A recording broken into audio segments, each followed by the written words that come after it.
السلام علیکم۔ آج ہم دو باتوں کو سمجھنے کی کوشش کریں گے۔ اس میں پہلی بات یہ ہے کہ ہمارے بچوں میں حسد کیوں پیدا ہوتا ہے، خاص کر کے جو بہن بھائی ہیں ان میں حسد کیوں پیدا ہوتا ہے، اور نمبر 2 اس حسد سے جان کیسے چھڑا سکتے ہیں۔ یعنی اگر میرا بچہ یا آپ کا بچہ یا کوئی بچہ حسد جیسی بیماری میں مبتلا ہے تو اس کا واحد کیا حال ہے کہ جس سے وہ حسد کرنا چھوڑ دے۔ تو سب سے پہلے ہم یہ سمجھتے ہیں کہ حسد پیدا کیوں ہوتا ہے۔ کیا کوئی لیکچر بچے کو دیتا ہے کہ بیٹا یہ حسد ہوتا ہے اور اس کو تم نے فالو کرنا ہے، یا کوئی انجیکشن لگاتا ہے؟ ایسا نہیں ہوتا، بلکہ ایسا فطری طور پہ بچے کے ساتھ ہو رہا ہوتا ہے۔ وہ فطری طور پہ اس طرح سے ہو رہا ہوتا ہے کہ اللہ تعالیٰ نے بچوں کے اندر ماں باپ کے لیے فطری طور پر محبت کا جذبہ رکھا ہوتا ہے، اور جہاں پہ بھی یہ محبت کا جذبہ اشکار ہوتا ہے، یعنی جس جگہ پہ یا جس انسان کے لیے ہمارے اندر یہ احساس پیدا ہوتا ہے، یعنی ہم جہاں پہ محبت کرتے ہیں تو وہاں پہ کچھ نشانیاں جو آٹومیٹکلی اس کے ساتھ پیدا ہو جاتی ہیں۔ یعنی سپوز کر لیں میں اپنے چھوٹی بہن سے محبت کرتا ہوں، تو کچھ اور چیزیں ہیں جو محبت کرنے کے ساتھ خود بخود میری نفسیات پہ خود بخود غالب ہو جائیں گی۔ اس میں پہلی چیز یہ ہے کہ میں پوزیسو ہو جاؤں گا، یعنی میں اپنی بہن کو لے کے پوزیسو ہو جاؤں گا۔ میرا دل کرے گا کہ وہ میری مرضی سے جو کرے کرے، مجھے جو اچھا لگتا ہے وہ کرے، جو مجھے اچھا نہیں لگتا وہ نہ کرے، جو میں چاہوں وہ کرے، جو میں نہ چاہوں وہ نہ کرے۔ تو سب سے پہلی جو چیز جو محبت کے ساتھ انسانی نفسیات پہ غالب ہونے کی کوشش کرتی ہے وہ پوزیشن ہے۔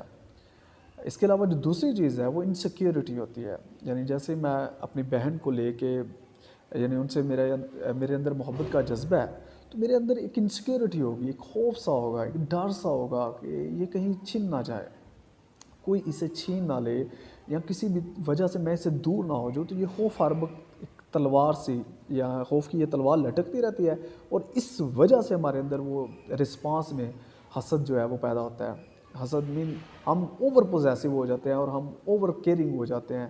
تو یہ بھی ایک نیچرل ہوتا ہے، یعنی جہاں پہ محبت ہوتی ہے تو وہاں پہ یہ رسپانس بھی فطری طور پہ ہماری جو نفسیات ہے اس پہ غالب ہونے کی کوشش کرتا ہے۔ اور ایک تیسری چیز، جیسے ہی محبت ہم کسی کے لیے رکھتے ہیں، یہ جذبہ رکھتے ہیں، تو تیسری چیز یہ ہوتی ہے کہ ہماری توقعات بہت زیادہ اس انسان سے وابستہ ہو جاتی ہیں۔ ہمارا دل کرتا ہے وہ بندہ ہمیں ٹائم دے، وہ بندہ ہمیں سنے، وہ ہماری کیئر کرے، وغیرہ وغیرہ۔ تو ابھی ہم نے یہ سمجھا کہ جیسی محبت ایک انسان کے دل میں کسی انسان کے لیے آتی ہے تو اس انسان کو لے کے وہ بندہ بہت زیادہ پوزیسو ہوتا ہے، اور اس پوزیشن کی وجہ سے اور انسیکیورٹی کی وجہ سے، یعنی پوزیسو بھی ہوتا ہے اور انسیکیور بھی ہو جاتا ہے، اور اس وجہ سے ایک جو رسپانس پیدا ہوتا ہے اس کو ہم حسد کہتے ہیں۔ تو اب بچوں میں تو یہ آپ سمجھ سکتے ہیں کہ بہت زیادہ شدت اختیار کر جاتا ہے، وہ اسی لیے کرتا ہے کیونکہ وہ بہت زیادہ اٹیچ ہوتے ہیں اپنے ماں باپ کے ساتھ، بہت زیادہ اٹیچ ہوتے ہیں۔ تو جیسے ہی ماں دوسرے بچے کو تھوڑا فوکس کرتی ہے، ٹائم دیتی ہے، تو وہ بچہ تھوڑا انسیکیور محسوس کرتا ہے، اور اس کے رسپانس میں ہمیں یہ محسوس ہوتا ہے، یا اس کا ایسا رویہ ہو جاتا ہے کہ ہمیں لگتا ہے کہ یہ تو بہت زیادہ حسد کرتا ہے۔ اب دوسری یعنی بات، یا جو دوسرا حصہ تھا میری گفتگو کا، وہ یہ تھا کہ ہم بچوں کو اس عارضے سے نکال کیسے سکتے ہیں۔ تو اس کا واحد حال یہ ہے کہ بچے کی انٹلیکچول گروتھ ہو، بچے کی ذہنی نشو و نما ہو۔ کیونکہ آپ نے دیکھا ہوگا کہ بہت سے بچے جو شروع میں یعنی بچپن میں تو اس بیماری میں مبتلا ہوتے ہیں، لیکن بڑے ہو کے اس چیز سے آزاد ہو جاتے ہیں۔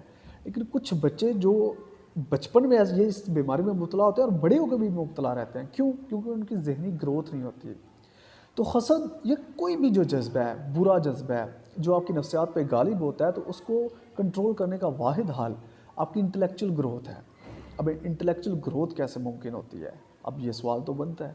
تو انٹلیکچول گروتھ کا، بچوں کی انٹلیکچول گروتھ کا واحد اور سب سے مؤثر طریقہ یہ ہے کہ وہ بچہ کسی سمجھدار انسان کے تعلق میں آ جائے، یعنی ایسا سمجھدار انسان جو اس بچے کو سمجھے، جو اس بچے کی عزت کرے، جو اس بچے پہ اعتبار کرے اور اس سے گفتگو کرے، جو اس بچے کے اس کو سمجھتے ہوئے، اس کے سوالوں کو سمجھتے ہوئے اس کو جواب دینے کی کوشش کرے۔